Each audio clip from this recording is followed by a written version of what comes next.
The following program is an abridged audio version of the streaming video talk show A Wonderful Chaos. The hosts are Andy Chaliff and Bambos Demetriou.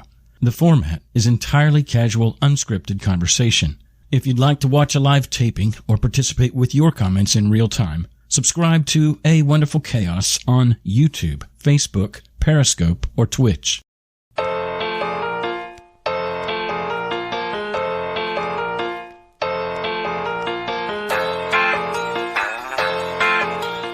A female lit herself on fire and claimed that my client attempted to murder her. He was a vice president of a bank. He was arrested, placed in solitary confinement, no bail, had a criminal case proceed against him. We fought custody in 2 states, California and Nevada, and ultimately it was determined that she tried to frame him, because what a better way to get sole custody of your child than to put the father in jail for life. His kid is turning 18 next month. Every Christmas morning, he sends me a picture of him and his kid, and he says, I only have this because of you. He's done that for 8 years. The kid is graduating with a 4.4 GPA and got a scholarship to a pretty prestigious New York university.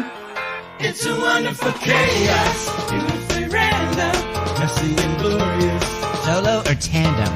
We work to find rest, and fight to find peace, both head and the heart. Like a nephew and niece. So what are we doing here? You mean listening to this show? Where the more that you learn is the less that you know. Where the wounded are healed And the atheists pray? It's a wonderful chaos, and we like it that way. It's a wonderful chaos, and we like it that way. It's a wonderful chaos, and we like it that way. Hey, we are here.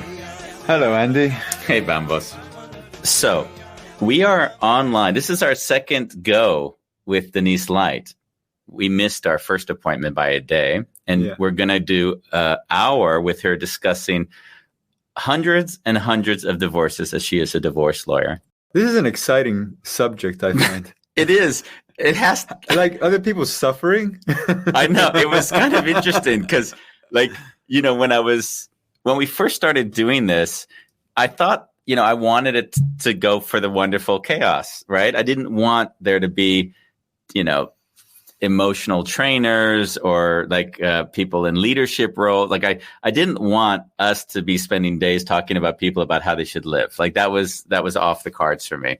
So when I was just sitting down and thinking all the people in my life and what they're doing, and of course on Facebook, I get to see people, what they post.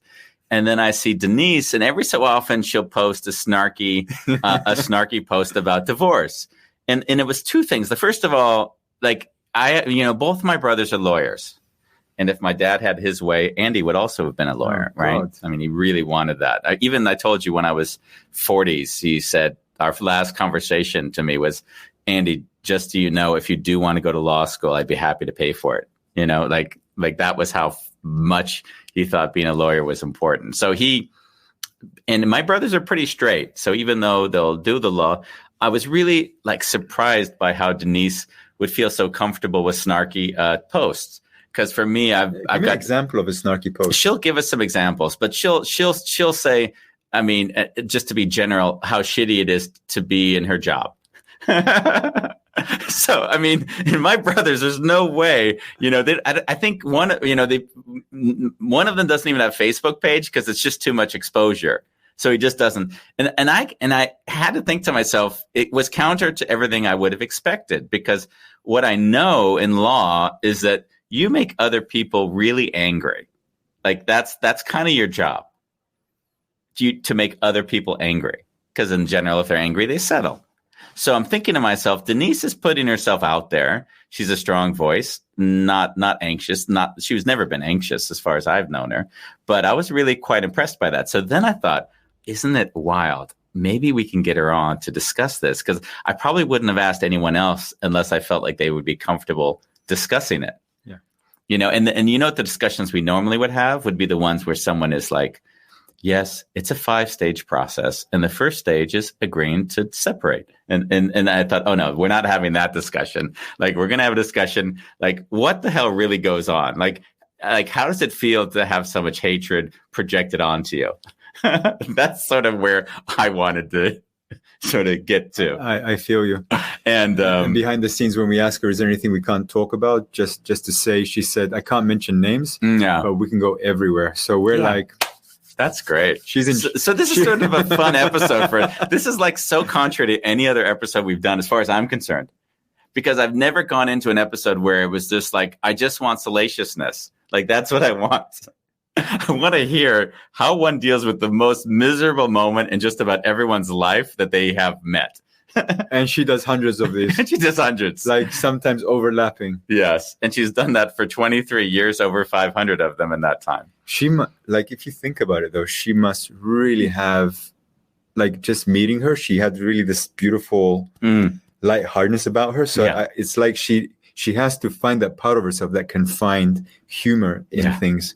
Yeah. Or else she'd be like... I agree. I don't think you could do that work, or you'd just be suffocated. So you have to make peace with the absurdity of what you're doing each day. I think that would be it. Yeah. So without further ado, I think it'd be great to bring her on. Denise Lite, everybody. Denise Lite. Hi. It's so hard for me to call you Light, of course, because I know you as DeCourcy. Yes. So it's like, in fact, Light felt like sort of almost a made up name because it's so nice. You know, and it's easy to put in email addresses, which I love. LITE, super short, super awesome, easy to pronounce. So it's been a history of the name changes over the years, and I'm sure we'll get into that. But yes, I love it. Yes. Thank you for coming on. What made that you said yes? Because there's no way that this would have been just easy, I thought. Is it? Did you have any misgivings before you came on? Zero. Oh, nice. So I came on because I really loved your book so much. I thought it really touched me so much. I wrote a letter to my dad after I read your book, and I was just so impressed with your book, and I was excited to reconnect with you and hear your voice and see your face after reading your book. So I was like, yes, instantly, yes. Oh, I feel like I want to cry because, in a weird way, when you do things, you do it. It's a kind of a selfless act. You don't even know if anyone's going to read it. And then in the end, to see that it touched someone and then that's reflected back, that's been hard for me to receive my whole life. So there's a kind of a beauty that I'm allowing myself to feel. So thank you for that. Yeah, thank you. Yeah. How, if we segue it to you, because that's what I like to do usually. It's enough about me. Now let's get to you. 23 years. What makes you decide to become a divorce attorney? Well, that's actually a really funny story. I didn't decide to become an attorney. I was a senior in college. I was student teaching. It was Christmas time. The kids were amped up on candy and sugar. We were making like little reindeer puppets with lunch bags. I had like 35 kids in the class with no support. And I saw a little kid pouring glue on the top of the head of another kid. And my instant instinct was to run over there, grab him by the shirt and go, "What the hell are you doing?" And it was like I had a God moment where I was like, no. This job is not for you, sister. And the next day I went to my counselor and I'm like, I can't be a teacher. It's not in my wheelhouse. I don't have the loving, compassionate heart for it. I need to do something different. And he's like, what are you going to do? And I said, I have no idea. So I took the law school entrance exam. And my dad's a lawyer and he told me, do not become a lawyer. It is not LA law. Don't do it. And I did it, and that's how I got into the law, by avoiding homicide with a 4-year-old. I was going to say, let's think about that for a moment, because now all you're dealing with is all the adults that are pouring glue on other people's heads. So you've basically doing this, you've given yourself permission to say, now screw you, I'm going after you for not taking responsibility. And I can grab them by the shirt and like it's cool, So that happens, and then you go to law school subsequent to that. Yes. Okay, and then you do that. But when you're in law school, you haven't decided yet you're going to be a divorce attorney, I guess. You just went to law school. Being a divorce attorney happened completely by accident. I was a corporate attorney. I did breach of contract cases, fights over multi-million dollars. And my law partner, my father, said to me, hey, you need to handle this divorce case for our family friend. And I'm like, I'm not doing that. That's what? I was totally insulted. And he said, no, you're doing it. And, what the hell? I had no choice. So I did it. And then, another family friend gets divorced and my dad's like, hey, you have experience now. Go do this one too. And I was like, I don't like this. And he just sent me on more and more and more. And then I realized how important it was to reconfigure families, reconfigure their finances, reconfigure their investments, reconfigure, their parenting. And I became really good at it really quickly. And so I just kind of transitioned over to it, and it was completely by accident. And I love it. Obviously, I'd like to work less, but I really enjoy it. I love it. I have fun. I mostly represent men. That's a small little tidbit you may not know. I was going to ask you about that. Yeah. So yeah, it was just totally by accident. Why men? Yeah. This is a funny story. So, a woman comes into your office and, let me start the opposite way. A man comes into your office and you tell them, go do A, B, and C.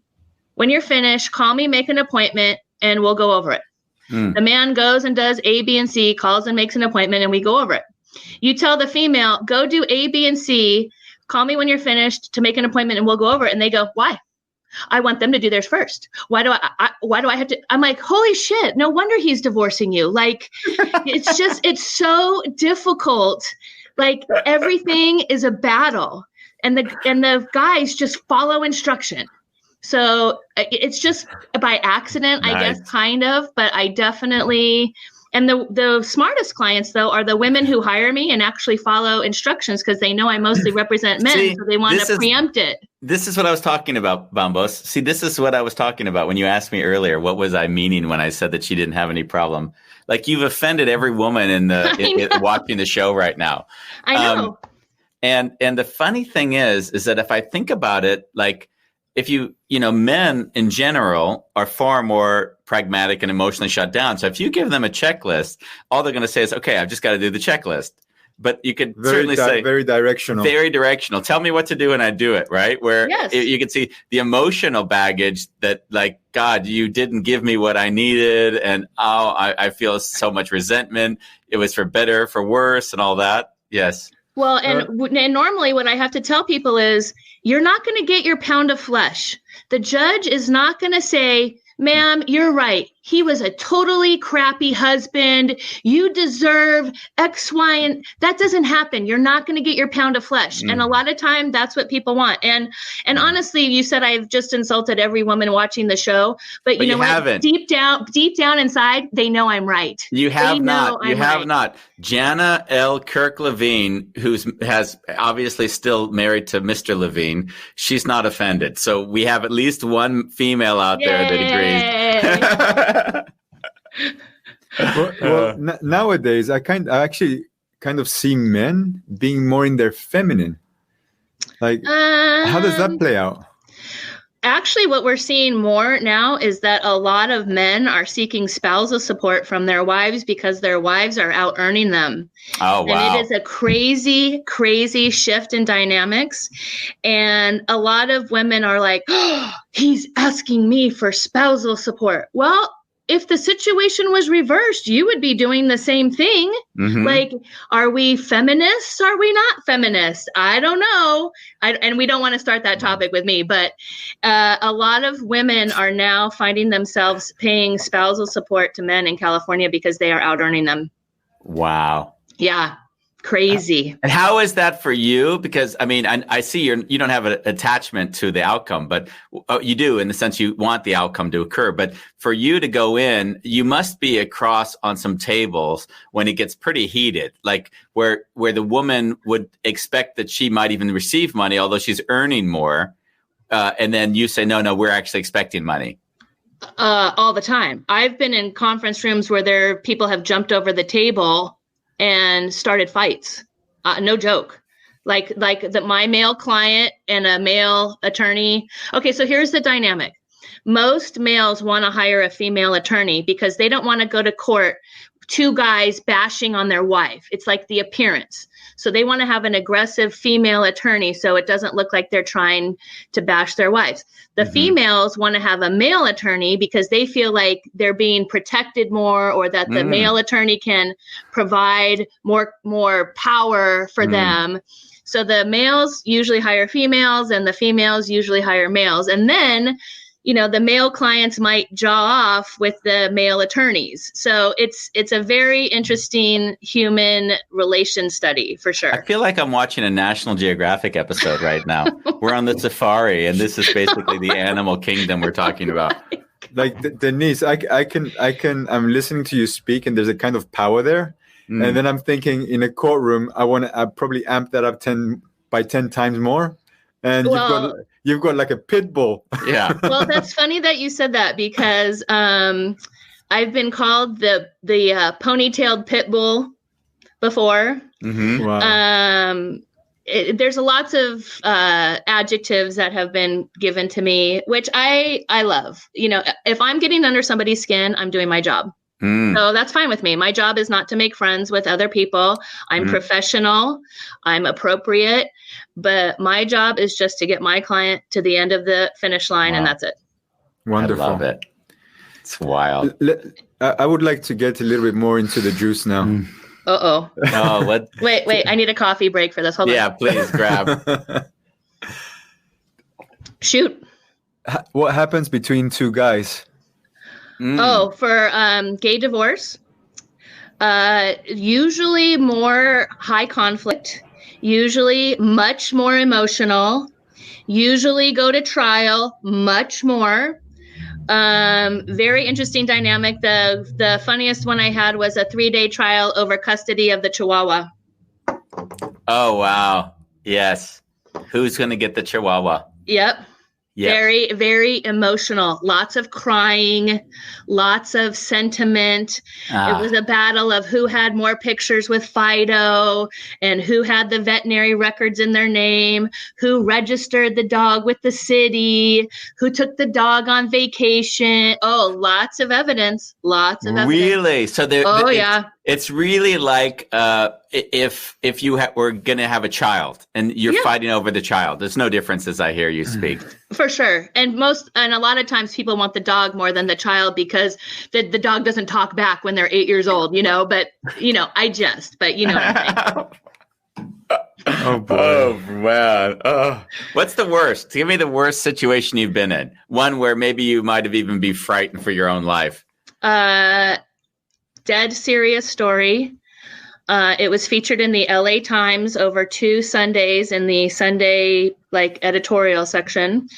A female lit herself on fire, cut her own hair, and claimed that my client attempted to murder her. He was arrested. He was a vice president of a bank. He was arrested, placed in solitary confinement, no bail, had a criminal case proceed against him.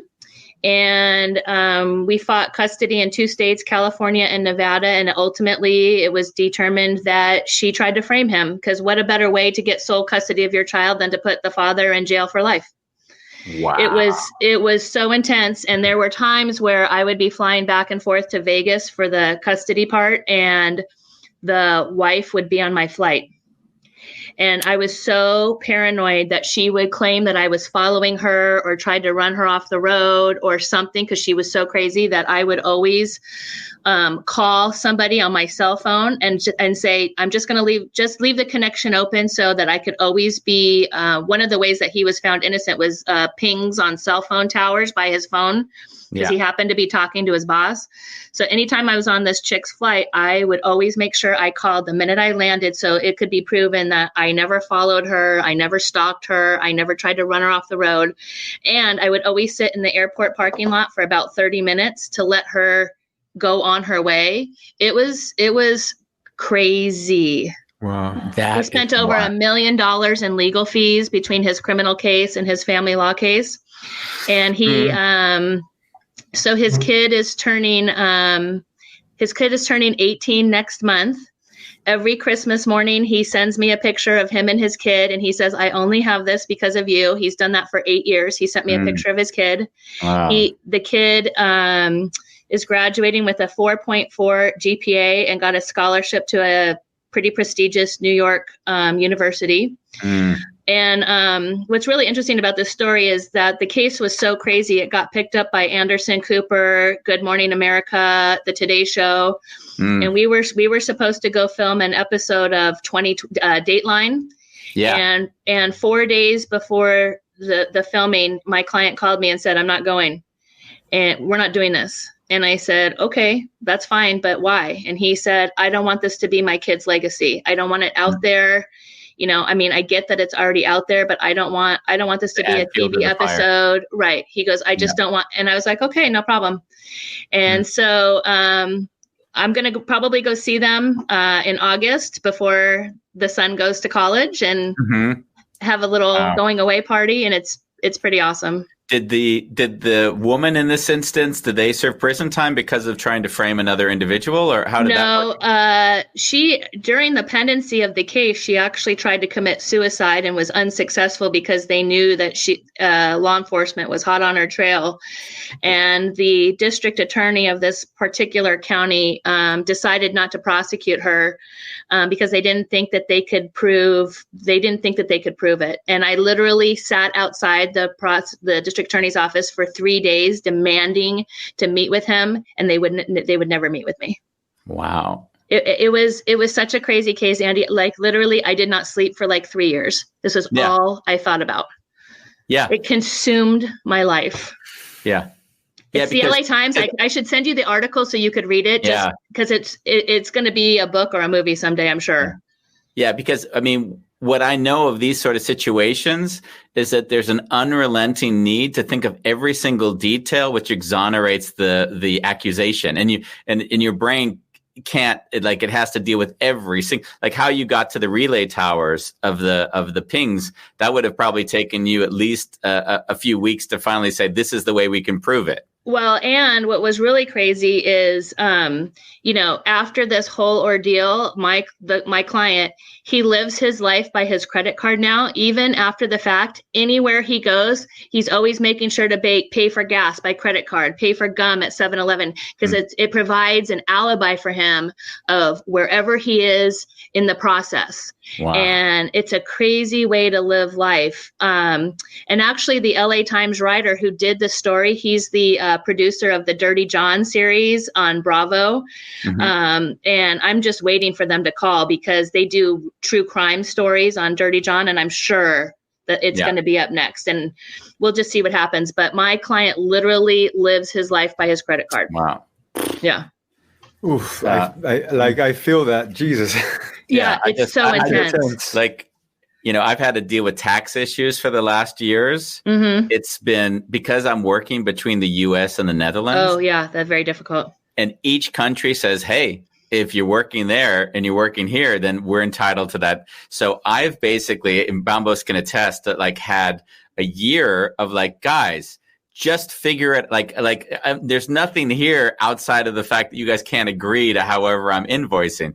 It took a year to get to resolution. It was painful. And it all ended on a 30-minute conversation. I went to their offices. We sat down. I said, this is what I did and why I did it. Then it was just resolved. But it took us a year through this absurd pain to resolve it. Yeah, it's crazy. And the legal system is not, justice is slow. It is painstaking.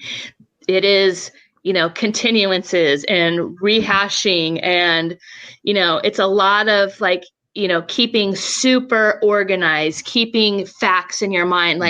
I can't, my husband will tell you this. I cannot find my keys every morning when I go to bed or every morning when I wake up to go to work. But I have so many facts about cases in my head that little things I'm very forgetful about, where my keys are, where I put some receipt that I need to take something back.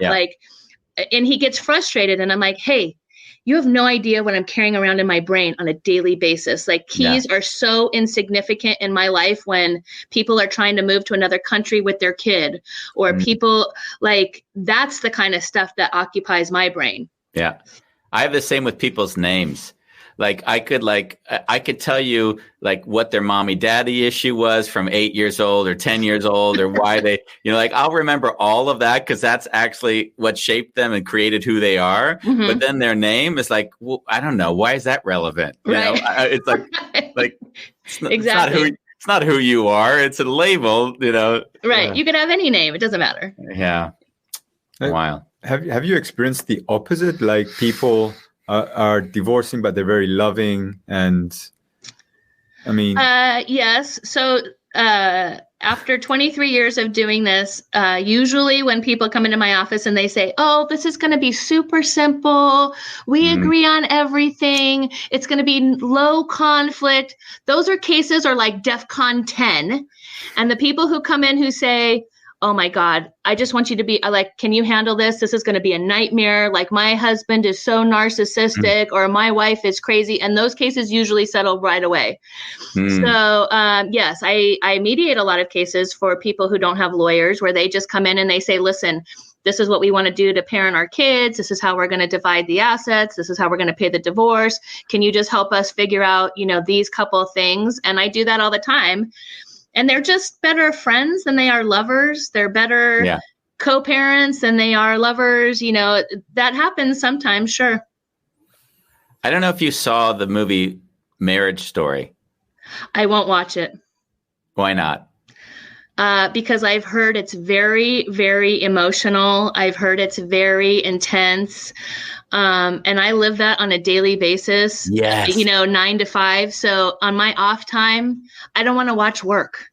It would so be your work. It would be like a day in your life for sure. Yeah. It was one of the most painful movies for me to watch in a long time. Yeah. What? I live I'm a very empathetic person. I carry around, when people come see me, I always ask to see a picture of their children. Because I want to know who I'm fighting for. And so, I carry around so much stuff, which is why I'm that Peloton freak that you see on Facebook. Yeah. I carry around so much stuff that to just sit on a couch on a Saturday night and watch that, like I'd rather, wash my cat than do that. Yeah. I got it. It was sort of, the reason why I brought it up was, of course, because it has to do with the divorce. But one of the most painful things to see was that it all is around the premise that this isn't going to be a problem. We're just going to settle this between the two of us. And then the divorce lawyer comes in, and then all of a sudden it goes chaotic. Yeah. Yeah. And you know what? Some people say like, "Oh, lawyers just add fuel to the fire." And how I approach every case is, if you guys can come to an agreement, that makes me happy because that saves you money. It preserves your kids' college fund. And you're going to go out and tell 15 of your friends that I was the greatest lawyer ever and that, it didn't cost you an arm and a leg and your third child. Yeah. Because people think that there's a financial incentive for lawyers to fight. And that's simply not true. Mm-hmm. Because when the clients end up broke at the end of the day, are they going to go tell their 15 friends how great you were? No, they're going to tell them that they left you bankrupt. Yeah. So it's just a matter of perspective. I had a few questions that I parked in my brain, and I have to write notes nowadays because I never remember them. You said something earlier that I thought was quite funny and fascinating. Before you continue, take a note, Andy. Can we take a deep breath in here? Because it's a lot. No breathing, Bambos. Like I'm feeling just by being with you for 27 minutes right now, the intensity of how you're living on a day-to-day basis. Like, wow. It's a lot, not to get too detailed, but when you have so much negativity, like I have a lot of negativity in my life. I am in constant fight or flight mode for my clients. So, for example, on a personal level, it's very difficult for me to lose weight because I have so much cortisol and stress pulsing through my body. Like, I have difficulty sleeping because, I'll wake up at 3:00 in the morning on the daily thinking about, oh my God, I have to remember to do this, or I want to make sure I take care of this. So it's a very intense lifestyle. So, even when I go on vacation, like it takes me 2 days to actually even feel like my body relax. It takes that long to decompress. It's very intense. And that's why you went to Mexico. Yes, that's why I went to Mexico, and it was amazing and hot and just laying on a beach with literally nobody in sight. It was amazing. And honestly, I don't take vacation. It's the first time I've taken a vacation in 4 years, which is crazy. But I can't stand coming back to the amount of work that piles up while I'm gone. It's just easier for me to take like a day here, an extended weekend here. I went to Europe 4 years ago for 3.5 weeks, and the amount of work that piled up in that amount of time, it was drowning to me. So, but I realized on this trip, I have to be better in making time for myself so that I'm better for clients. It's not being self-indulgent to take a vacation. It's actually making myself better for them, so I have to just kind of remember that. Yeah, I certainly live by that, in that, I don't take any more than a certain number of clients, because if I'm not clear and emotionally present, then I'm no service to anyone anyways. Right. So it's not like how many people, because if you're a psychiatrist and you have a certain rhythm and a certain approach, you can do that over and over again, because you're not really necessarily like embodying the pain or whatever you're trying to find as a sort of a support mechanism. Right. Yeah. I actually, he's a therapist, but he's kind of just like a professional that I can unload on. And I was talking to him about, the stress of the job. And he's like, listen, and I do limit the amount of, I can only juggle so many balls at one time. So the amount of cases I take naturally are limited. But he's like, listen, you will be no good for anybody else if you are operating on 3 hours sleep and, no vacation. So either hire somebody else or delegate or do something. And he really kind of set me straight. This was back in January-ish. And so we kind of talked about, starting the new year on a slower pace, which funny how the slower pace happened without me, getting involved just because of the pandemic. So that happened naturally. Would you imagine that you're going to have more divorces because of COVID? 100%. I'm already preparing. I already have the 3 people lined up that I'm hiring. When you put husbands and wives and kids and dogs and bills and reduced hours and layoffs, it is like can I say shitstorm? Like, it's a shitstorm waiting to happen. I've been getting calls at 12 o'clock at night to have discussions around how do we not get divorced? And this is happening on a more regular basis. So I already can tell you that your business is going to shoot through the roof. And my business is going to shoot through the roof. I think psychologists for children are going to be busier than ever. Children are going to see their parents fighting more. Yeah. They're going to be exposed to it more. I think it's a very sad state of affairs. But yeah, it's definitely. And if people want to know how to get divorced, like my husband and I, he goes to his office and we both could work from home at this point in time, because it's all Zoom and it's all email and all that stuff. But we literally both go and separate.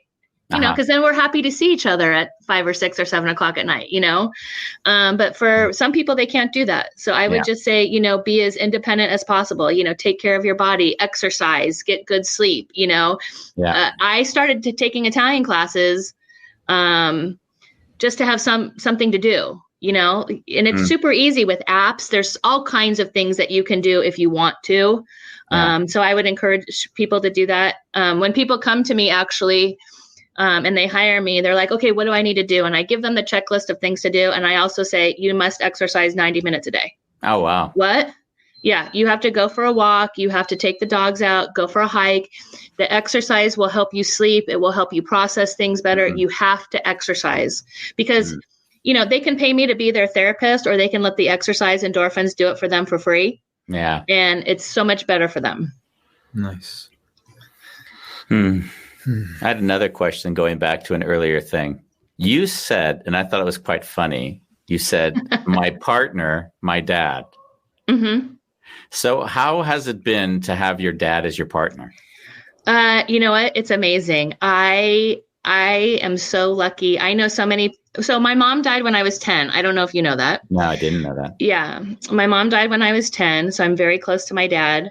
My dad remarried when I was 12, and it was a very difficult, traumatic blending of two families for me. I acted out. I was in trouble all the time. It was very, very difficult. So, once I went to college and got away from the household experience, I was able to appreciate things a lot more. But I've always been close with my dad. And I know lots of parents lots of friends who don't have their parents anymore. And I'm just so lucky that I have my dad. He's a complete, he would be a great guest on the show because he's got the best personality. He's crazy. Like, for example, I didn't tell him I was going to Mexico on vacation because we worked together. I didn't want him to worry. I don't want him to worry about me getting COVID, all of this stuff. So he sends me a text and he's like, so where are you on your vacation? And I'm like, do you really want to know? And he's like, yep. And I said, Mexico. You know what his response was? Idiot. So like that's how we talk to each other. So I really love working with him. The only downside is, we see each other a lot during the week. So he'll say like, oh, I'm having a barbecue with all of your other siblings. Come over for the Sunday. And I'm like, Dad, I've spent all week with you. Like, I need to stay home and, do my own thing. And that doesn't happen very often, but I love working with him. I feel blessed to work with him. I'm staying away from him for the next 14 days, just in case, I feel fine. I've been COVID tested twice through this whole process leading up to Mexico because I wanted to make sure. He's 83, so I have to be careful. Yeah. But I just feel so lucky that, I get the opportunity to laugh and joke and see him 3 or 4 times a week. I mean, that's incredible. If you think about it, how many people really would be working with their father or parent till the time that parent is 83? That's unheard of. I don't know if I know of anyone else that has that much contact with a parent in a business relationship. Yeah. And he will never retire. Like he says, I'll retire when I'm dead. Like last year at 82 years old, he went through like a multi-day jury trial, had a great result. Yeah. Yeah. And it made me so proud of him. Like, he had to get hearing aids, fine tuned so he could hear the judge. But when he texted me and he says, big win, it made me so proud. And he always calls me the boss, with the staff, the staff will be like, are we working the Friday after, after some holiday? And he's like, I don't know, ask the boss. So he always calls me the boss. That's wonderful. But when he is successful, it just man, 83, it just makes me so proud. Nice. Wow. Now I have a question that was asked on the side. This one? Yeah, that one from an interesting person out there named Irani Paputri. Wonder who she is. His wife? She's asking him why the hell she'd want to know this. I don't know, but she does want to know, do you have reoccurring clients, multiple divorces of a single person? Yes. Can you give us a record? What's the maximum number of divorces that you've ever gone through with one individual? 3. Huh. And actually, funny story. So I used to host divorce parties. And so what I would do is I would invite all of my divorced clients to an event, my newly divorced clients, they're now single. I would select the good ones, the fun ones, the ones who aren't total psychos. So I would host a party at the Westlake Hyatt. They used to have this thing called reggae nights on Friday night. And I would rent a cabana. I would invite 40 clients and I would just introduce them. And they felt comfortable because I was the common denominator. It wasn't just, meeting some stranger off the street. If Denise knows them, they must be cool, right? So I invited these 2 people and I'll just use different names for them. So we're saying, 20 males, 20 females. Is that right? What we're talking? Okay. Yeah. So there was a woman named Susan at the party who I represented, and there was a woman named Joe at the party that I represented, and they started dating, and then they got married. Holy cow. Now, I'm creating inventory for myself. This is great. Yeah. And so 3 years later, I get a call, I go to work and there's a voicemail and it's, Denise, it's Susan. Things aren't going well with Joe. I need to talk to you right away. And the very next message was, Denise, it's Joe. I gotta come in and see you. And I was like, oh my God. I'm like, this is so crazy, And so I didn't end up returning any one of their phone calls. I had to send them both an email that said, hey, I've heard from both of you. Sorry, things aren't going well. I have to send you out. So that was a really crazy experience. So that's not very good business development, actually, if you think about it. It's the perfect business development. I get them divorced. I reintroduce them. They get divorced again. It's like I'm creating inventory for myself. Yeah, but you can't represent either of them when they get divorced again. That's what I mean. Only if both of them call. Sometimes both of them don't call. Oh, okay. Maybe only one of the two calls for you. Mm-hmm. Oh, wow. Well, I would have thought that if they had one good experience with you, then they'd probably both want you. That would be the idea, of course. Mm-hmm. I have a funny story. Crazy. Please. There's a really funny story. I represented a gal, and her husband was a pretty prolific real estate agent in the San Fernando Valley. Like, he did a lot of deals. I went at him pretty hard, again, in a nice, professional, I'm being free and easy with you guys, but I don't want anybody to get the impression that, this is how I act in court, because it's not.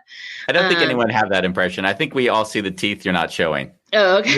Yeah. That's what I said earlier, right? So I went at him pretty hard, and this guy refers me about 12 clients a year. And one time I called them and I'm like, thank you so much for thinking of me. I just have to ask, like, why do you send so many clients to me? And he goes, I don't want any of my buddies to experience what I experienced with you, so I'm sending them your way. And that happens a lot, actually. God forbid the other person gets you. I'm blocking you from being anyone else's representative. Right. Yeah. That's so I get a lot of referrals. Incredible. I get a ton of referrals from opposing parties, actually. Oh, wow. Mm-hmm. Yeah, it makes sense. Because they felt your wrath. Yeah. Well, I don't want to say wrath, because that sounds so. No, but I mean, I have to say that I've, at least in my life, said there's certain lawyers that you use in order to get things like done administratively, like they're good at settling cases. And there's some you want in a street fight. Not that it has to be a street fight, but if it is a street fight, then that's the one you want. Yeah. Right. And I always tell people, I tell my clients all the time, you are the consumer. If you tell me you want this to go, the calm, smooth, easy way, you're the boss of me, no problem. You tell me to pull off the gloves, no problem. I'm just the soldier, you're the general. And that's how I operate the case. I remember when my parents got divorced, my dad basically took all of the cash and he put it into gold and hid it so that my mom would get less money. And then he was really aggressive at the hearings. So aggressive that the other a lawyer that was representing mom said, listen, this guy is just a nutcase. I don't know what you're going to, just being around that, you almost would pay not to have to be around this individual. So unfortunately, like the way it ran wasn't necessarily trying to get, something that was amenable to everyone. It was more like, how do we, get away from the problem? Yeah. And I also have a lot of clients who come in for like divorce planning, like, hey, this isn't going well. Tell me what I need to do to set myself up. So, 6 months from now, 9 months from now, 12 months from now, I've positioned myself appropriately. And so I do that for a lot of people too. Yeah. I mean, that makes sense because basically a lot of the reasons why I've seen people not getting divorced is because they don't have a vision for how are they going to work through this. And there's just fear and anxiety. So it's kind of beautiful because if you educate people on this is what the process would look like, this is what you could expect, obviously it settles their brain. Right. Yeah. I've got a few people that I think that may need to speak to you relatively soon. Oh, well, thanks. Including one last night that I got that was pretty clear that there was a divorce in the making, Sad. It you know what? Sometimes people say to me, I can't believe that you make money off of people's misery. And the first time that was said to me, like, that really hurt me. Like, oh my God, am I making money off of people's misery? Like, that's terrible. And then I thought to myself, well, dentists make money off of people's pain and misery. Doctors make money off of, like, I was just trying to process through, is it a bad thing? And I guess it depends on how you approach it. Cause I always just view it as a reconfiguration of their family life. I don't see it as, making money off of people's misery. I see it as making money off of helping them reform something, So it kind of took me a while to get through the fact that, they were living in pain, but I just try to be a good listener and have a good result at the end. So, they're not in pain and misery at the end. I kind of framed it more like you're at the worst point of most people's lives. 100%. And, we have conversations in the office with our teammates and we say, listen, we know that Joe Blow calls 15 times a day. We know that he's annoying, but he is at the worst point in his life. He is operating in fear, sadness, grief, so like I even have to do it for myself sometimes. Like I put a Post-it note on my computer monitor that says, remember to smile when you're talking. They can see the smile. You know what I'm saying? Because people are they're so fearful. They feel like the other spouse's hand is in their wallet constantly. They're angry. So we just have to always kind of remind ourselves like everybody is in misery right now. Let's try to make it a better experience for them other than a worse experience for them. Yeah. Wow. And it's really funny when I got my Peloton delivered, they have this thing called white glove service. And I was so impressed with the service, and I won't go into the detail, but I talked to all of my staff about white glove service. Like, what does that mean? What does that mean for clients? Like, let's give white glove service. And they were all on board because I told them how great it was and how impressed I was. And wouldn't that be great if we could have that impression for our clients as well? So now I'd like to transfer a bit in our conversation. One might think I'm a jerk for now bringing this into the conversation, but we discussed it before we came on. Okay. So I think it's incredible that you're a divorce lawyer who's actually gone through 3 of her own divorces. 2 divorces, 3 marriages. Yeah, 2 divorces, 3 marriages. I thought it was 3. Sorry. Oh my God, no. We don't want to forecast or foreshadow anything. No. So we're 2 divorces. No. And we won't forecast anything because he'll just end up dead in the backyard if that's the way we're going. Like I've told him like, we're not doing this. And he knows. So when you go through your own divorce, who do you get to represent you? Well, that's actually an interesting question. My first divorce, it started off really horrifically, just conversations between him and I. And he was with me when I went to law school. So he was very aggressive. Like, I put you through law school. I want 1/2 of your law firm. And he was very intimidating to me at the time. I lost like 47 pounds, worried about it, which is crazy because I'm such a fighter for other people, but I'm so conflict adverse in my personal life. Like I'd rather just be happy than right in my personal life. Yeah. But he put me through so much stress. I finally got mad one day and I finally looked at him and I said, you better hire the best attorney you can find because I will take you up to the California Supreme Court 15 times if I have to. I will make this like a $3 million divorce. So we're either going to settle this like adults or you better go find somebody. Yeah. And we ended up going to Chewy's Mexican bar in Encino and having a cocktail and writing it up on the back of a menu. And that was how divorce number 1 ended. Wow. Yeah, but it's oftentimes I've told people the same thing you've just said. That when people are in a divorce and the one party allows themselves to be beaten down and doesn't stand firm, they don't know, but they're actually prolonging the pain. 100%. And it's like one of the weirdest paradoxes because you're like, so by being assertive, I don't even want to use the word aggressive, but by being assertive, you actually get the other person to act, because if they feel as if they have control over you, even if it's only your anger in return, then basically what happens is they just think, oh, I can take this and get what I need or want from the other one. 100%. Yeah. And I tell clients when they come into my office, listen, nice guys, nice gals finish last. You have to set the tone that the other person never wants to step foot in court with you ever again. And that they want to avoid that at all costs, especially when the kid is like 3. You have 15 years of possible court action on deck. And so you have to tell them by your actions, we're going to settle this like adults, or I'm going to make court so painful for you that you never want to go back there. Yeah. And it's those people who have a successful 15-year co-parenting relationship with minimal court.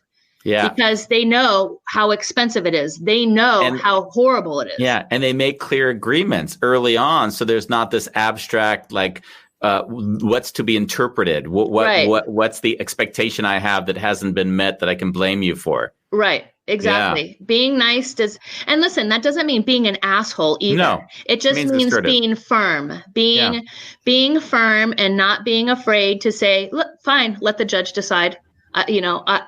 That's fine. How is it like when you're because you'll have kids involved in a lot of these divorces, I'm assuming. Almost always. And how is it? I mean, this is a kind of a weird question, but there may be times when you're in a case where you're representing one party that maybe if you were like to look deep inside yourself, you say, maybe it's not even best for the child to be with this person as opposed to the other person. I wouldn't say not be with them at all. I would say I don't mean not be. That's what I mean. At a reduced schedule. Yeah, exactly. Right. So there are some times where people say, I want 50-50 custody. Well, you get up at 4 a.m. to drive to work at 5 a.m. How are you going to take your kids to school on the 2 days a week that you have them? How are you going to pick them up from school?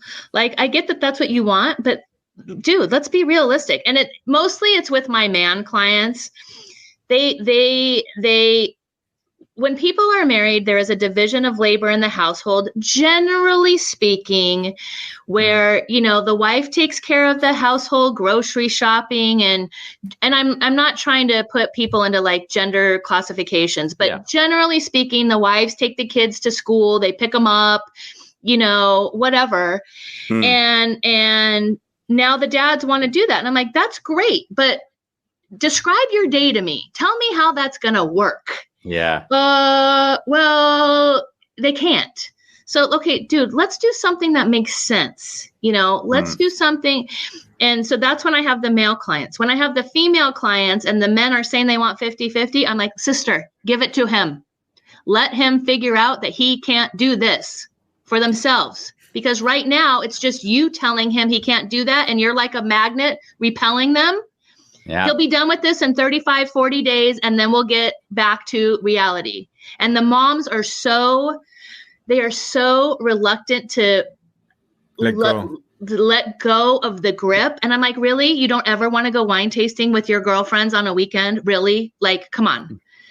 So, generally speaking, when they let go and for 45 days, the dad's like, okay, I can't do this. Let's re-talk about this, But you got to give everybody a chance to rise like a phoenix or understand their limitations. I love that. It's the way I live, by the way, in everything I do. In fact, when I say, when I'm working with a client and the client is sort of managing a problem but not changing anything, I want to make that problem so much worse for them because apparently it needs to be much worse for them to do anything about it. Right, exactly. 100%. That's what you call contrast. That's what I call contrast. Yeah. I use the word contrast because if there's no contrast, then you think, oh, this is, even though I'm suffering, it's sustainable. So better that it become unsustainable because that's when you actually can make an informed decision. 100%. Yeah. I love that.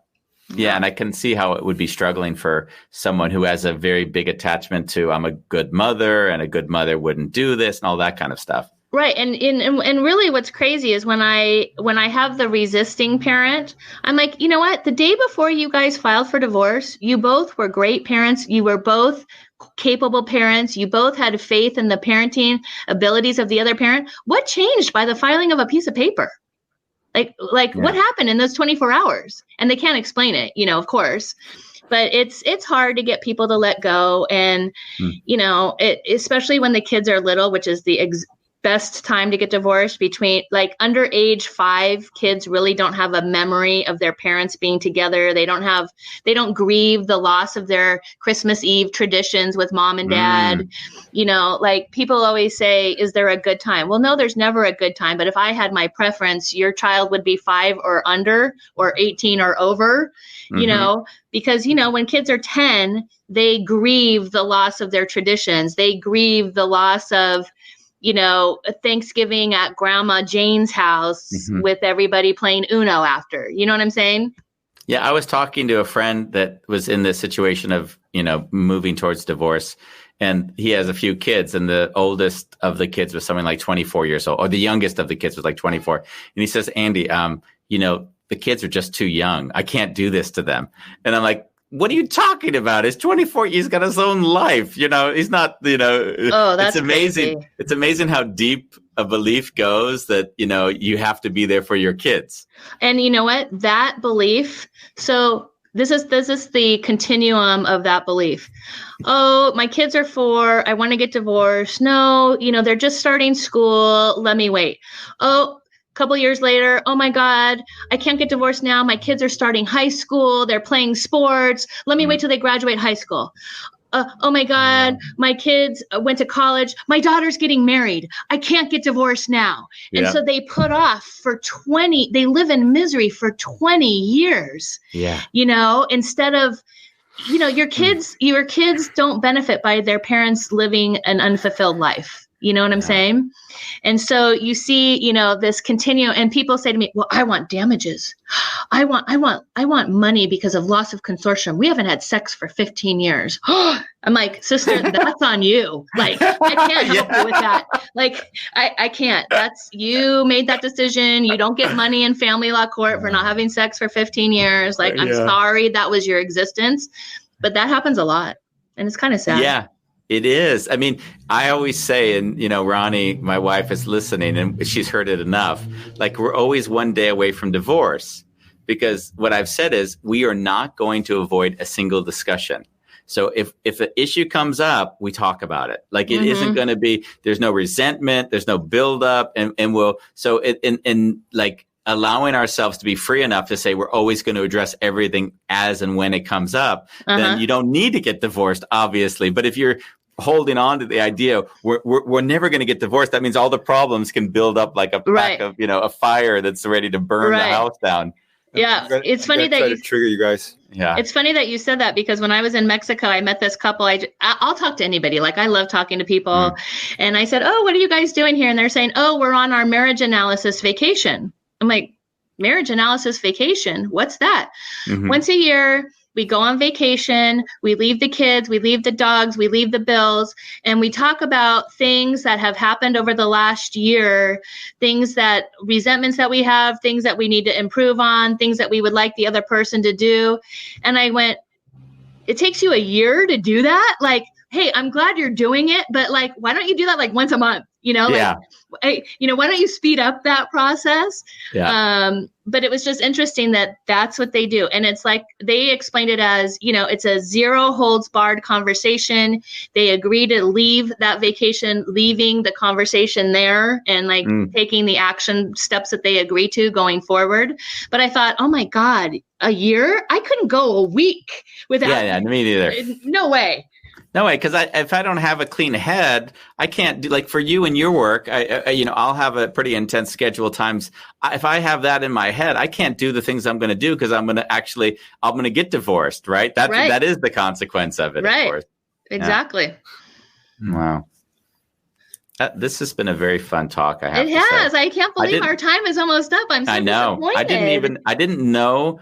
I was kind of a bit anxious before we came on, because I'm like, I don't even know what you can say, and I was so scared we were going to talk about these are the 5 steps one needs to do for a divorce, but I knew we wouldn't, because I saw your Facebook feed.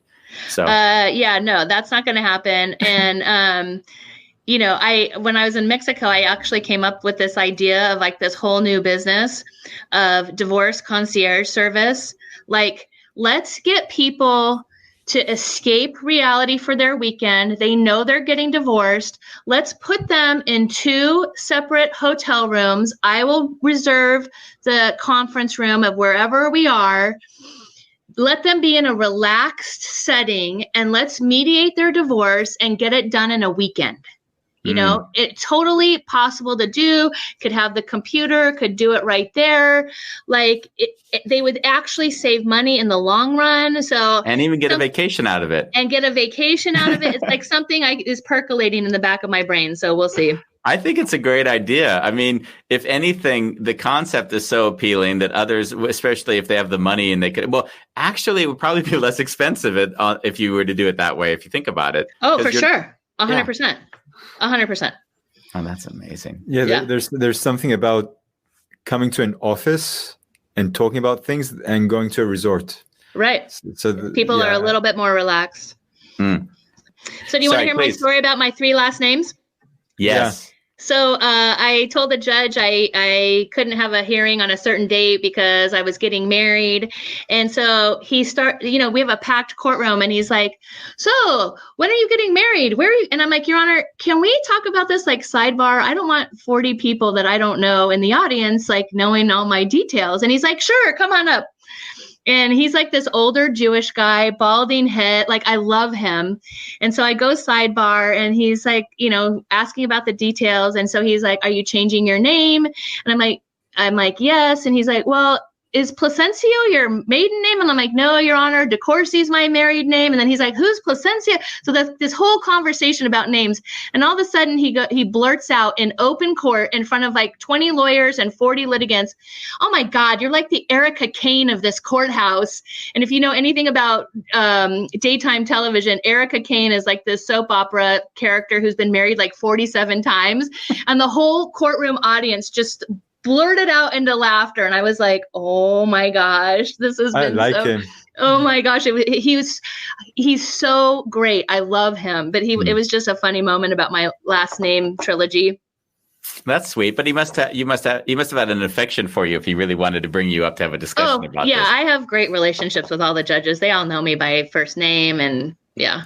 So any of them find you to be a troublemaker? Like, you have any issue with any single judge that sort of like says, "Hey"? There's a 1 or 2 that I've gotten into pretty big tussles with. It's nerve-wracking. I know they don't like me. There is one judge in particular, like every time I walk into his courtroom, I know the hair on his arm stands up, like he hates me. And the feeling's kind of mutual, so we go at it. And if I can get him off of a case, I will. Okay. Just because like he doesn't like me, and I don't want my clients to be adversely affected because of his personal opinion about me, which is fine. Yeah, understood. And is that possible to get off a judge's schedule? Yes, every litigant has a right to ding one judge. Okay. So when we first file the case, if I see that we got that judge, I'm like, nope, ding. I'll take anybody else. So yes, everybody can ding one judge. Wow. Yeah. We're over our hour. Wow. I know. I'm so bummed. That was really great. Yeah, it was really fun. Yeah. I kind of feel like we got probably half the stories that would have been. Yeah, let's do it again. We can do divorce version 2. How many have you done? Around 500, give or take. 5. And in the process at the moment, how many? About 65. Wow. Mm-hmm. And you gave an hour of your time for this. Wow. Mm-hmm. Thank you. Yep. I won't bail you. Don't worry. Yeah, sue us. Exactly. You can sue us for it. And by the way, like it was so funny. I knew how busy you were because the last one we lost the hour because you thought it was the following day. Which I know. Was great. I'm so sorry. It wasn't a problem. I don't know if you see our show. There's an enjoyment in us because we go live whether the guest is there or not. Mm-hmm. And it was actually a really good show on relationships. Oh, good. Just how one would deal with a relationship so they don't have to get to divorce. Mm-hmm. That was the idea, at least. Well, call me back anytime. I love talking with you. Thank you. Thank you.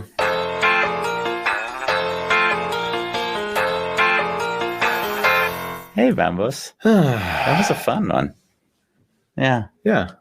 Sometimes there are these risky ones. I don't know how risky they are, but things that like neither of us would probably have any real connection to, but it's curious at least. I'm still trying to get the mortician on. If there's anyone out there that works as a mortician, I've been trying to get a mortician on the show, and that's been a hard one. Yeah. I've actually had contact with 2, and they said the topic is so emotional that they don't like to talk about it. I guess part of the reason why I would want to have them on is because I could imagine that work. There's something about that work which is just it's almost ceremonial. So it would be really curious just to see and hear what life is like to experience that. Right. I even asked the person who took care of my mom when she died if he would be willing to come on. Yeah. And that didn't work out, unfortunately. Yeah. thank you again for being with us. Yeah. It was fun. And Andy's taking me for dinner with his wife. Yes. So I'm going to see if I can get them into trouble. Yeah. And the only prerequisite is you can't wear underwear out. That was the only thing. See you next week. Bye. On the a wonderful chaos. Bye.